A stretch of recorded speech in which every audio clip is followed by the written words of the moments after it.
원박 목사의 아침 묵상 2023년 7월 24일 월요일 아침입니다. 오늘은 출애굽기 28장 31절로 35절 말씀을 통해서 속죄의 은총소리 이런 제목으로 말씀 묵상의 은혜를 나누겠습니다.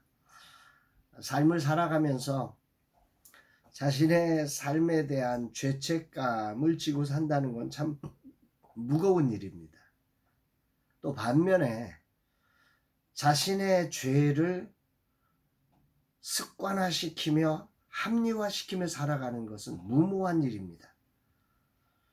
그러면 어떤 게 더 현명한 삶이냐? 여기에 대해서 오늘 하나님의 말씀을 통해서 정말 하늘의 조명을 받으며 우리의 삶의 바른 길들을 제시받는 그런 아침이 되었으면 좋겠습니다. 오늘 본문에는 제사장이 입는 에봇 받침 겉옷에 대한 총 8가지의 하나님의 구체적인 이렇게 만들어라 하는 8가지의 이야기가 나오는 본문입니다.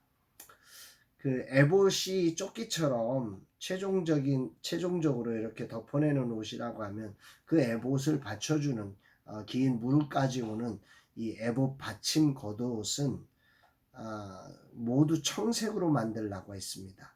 31절에 보니까 너는 에봇 받침 겉옷을 모두 청색으로 하되, 아주 파란색에 거기다가 에봇 조끼를 입고 여기에 이제 가슴에 흉패를 달고 어깨에 견대 보석 하나씩, 그리고 여기에는 12개의 보석으로 이제 달고서 이스라엘 지파를 가슴에 안고 그렇게 속죄의 은총을 위해서 하나님 앞에 나아가는 이런 제사장의 옷을 우리가 상상을 한번 해보면 좋겠습니다. 그래서 머리가 들어갈 이 구멍을 내고 또 여기에 깃을 달지 않고 이제 이쪽에 양팔에 낄 소매도 구멍을 내고, 그러나 소매는 없는 그런 에봇 받침 겉옷입니다.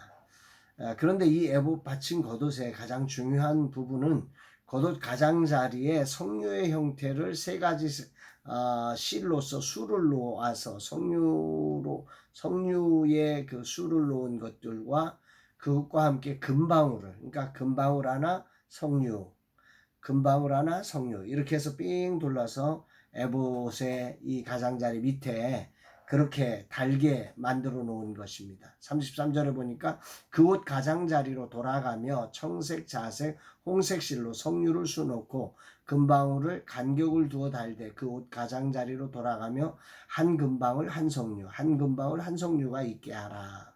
이 말씀 이해가 되죠? 여기에는 크기나 숫자가 나오지 않습니다. 정확히 그러니까 금방울이 몇 개인지 성류가 몇 개인지 크기는 얼마 되는지 모릅니다. 다시 말하면 성경이 이것을 달게 하신 목적은 숫자나 크기에 별 관심이 없다는 거죠. 이 기능에 관심이 있다는 것입니다. 35절에서 그래서 이렇게 말씀합니다. 아론이 입고 여호와를 섬기러 성소에 들어갈 때에, 성소에서 나올 때에 그 소리를 들을 것이라. 그리하면 그가 죽지 아니하리라. 그러니까 이 에봇 받침 겉옷의 가장 중요한 기능은 소리를 내는 것이, 금방울이 소리를 내도록 하는, 이 걸으면 소리가 나야 하는 거예요. 이것이 이제 오늘 말씀의 중요한 묵상의 자료가 됩니다. 성소를 들어오고 나올 때 이 대제사장이 이 옷을 입고요. 지성소를 들어오고 나올 때가 언제냐면 대속죄일, 1년에 단 한 번입니다. 1년에 단 한 번 이스라엘 민족의 모든 죄악들을 짊어지고 대제사장이 그 지성소에 들어가서 피를 뿌리며 그 하나님 앞에 제사를 드리는 이 과정에 이 금방울의 소리가 나야 한다는 거죠. 오늘 이 말씀을 우리가 이렇게 생각해 보면서, 만일 대제사장이 방울이 달린 겉옷을 입지 않고 성소에 들어갔다 그럼 죽임을 당합니다. 또 방울이 달린 옷을 입었는데도 불구하고 방울의 소리가 나지 않았다? 그래도 죽습니다. 그것은 정말 우리가 하나님 앞에 나아가는 자리가 얼마나 두렵고 떨리는 것이며 우리의 속죄가 우리의 신앙생활에 얼마나 중요한 자리인지를 우리로 알게 하시는 아주 중요한 메시지라고 생각합니다. 그래서 우리가 정말 대제사장으로서 대제사장의 옷을 입고 살아간다고 하는 게 얼마나 두렵고 떨리는지를 우리로 알게 해주시는 말씀이라고 생각합니다. 오늘 우리의 대제사장은 예수 그리스도십니다. 그분은 이 세상에 있었던 그 어떤 제사장처럼 제한된 성소에 거하시는 분도 아니고 제한된 날짜에만 들어가실 수 있는 분이 아니셨습니다. 그분은 완벽하게 휘장을 열어 제치셨고 언제든지 예수 그리스도의 이름으로 누구든지 하나님의 보좌에 연결되어서 하나님의 속죄의 은총을 입고 하나님의 자녀로 살아갈 수 있도록 하셨습니다. 그럼 오늘 우리는 이 말씀을 어떻게 적용해야 할까요?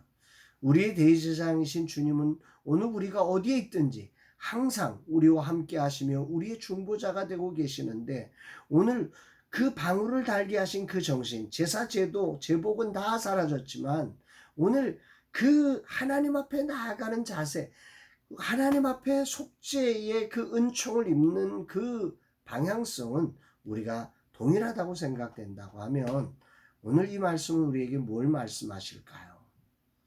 정말 우리가 단번에 영원히 씻겨주신 이 하나님의 은혜를 생각하면서 모두의 말씀드린 것처럼 우리가 죄책감에 빠진다든지 아니면 죄를 무시하고 죄 짓는 것을 두렵지 않고 살아간다고 하는 것, 이 엉뚱한 삶에서 경각심을 갖고 우리의 삶이 늘 그 정말 하나님의 제사장으로서 우리가 걸어가면서 꼭 울려줘야 할 소리는 뭐냐면 이 속죄의 은총을 우리가 받은 자고 속죄의 은총을 받을 수 있다고 하는 사실, 그리고 죄라고 하는 것이 얼마나 무서운 것인지를 세상에 울려주는 삶이어야 한다는 거죠.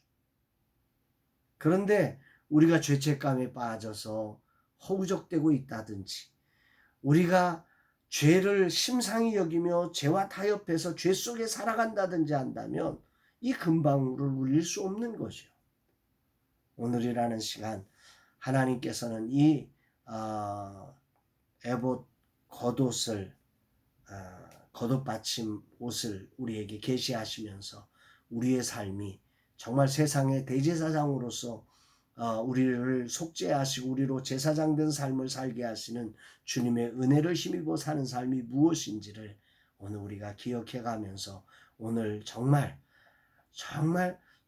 그 대제사장이신 주님의 그 소리에 귀를 기울이며 우리도 또한 죄의 그 속죄함의 은혜를 세상에 알려주고 또한 우리가 죄와 싸우되 피 흘리까지 싸워내며 죄의 경각심을 갖고 살아가는 그 금방울을 울리는 삶이 되어야 함을 오늘 말씀은 우리에게 전해주고 있는 것 같습니다.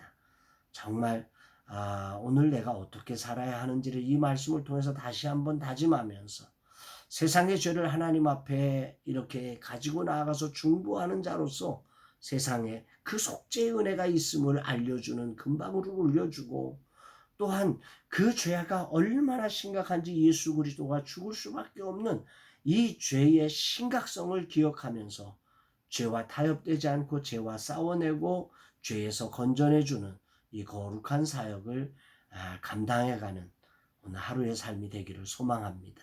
주님 감사합니다. 오늘도 우리 죄를 속하여 주신 그 십자가의 은혜를 기억합니다. 그 주님의 은혜를 가슴에 새기며 오늘이라는 시간 죄와 싸울 뿐 아니라 죄에 빠진 영혼들을 향한 중보자의 삶을 살아가기 위해서 이 금방울을 울리는 삶이 되겠습니다. 오늘이라는 삶의 자리에 금방울과 성류로 소리를 내시며 성소를 다니게 하셨던 아버지의 뜻을 기억하며 주님의 은총을 기억하며 주님과 함께하는 삶, 주님의 발자국에 귀를 기울이는 삶 되기를 원합니다. 이 종을 인도하옵소서 고백합니다. 사랑하는 여러분, 여러분들의 오늘 하루도 이런 정말 대제사장이신 주님의 삶을 따라서 세상에 이 금방울을 울려낼 수 있는 이 속죄의 은총을 증거하고 이 죄와 싸워내며 죄 속에 빠진 자들을 건져내는 저와 여러분들 모두의 삶 되기를 주의 이름으로 축복합니다. 사랑합니다, 여러분.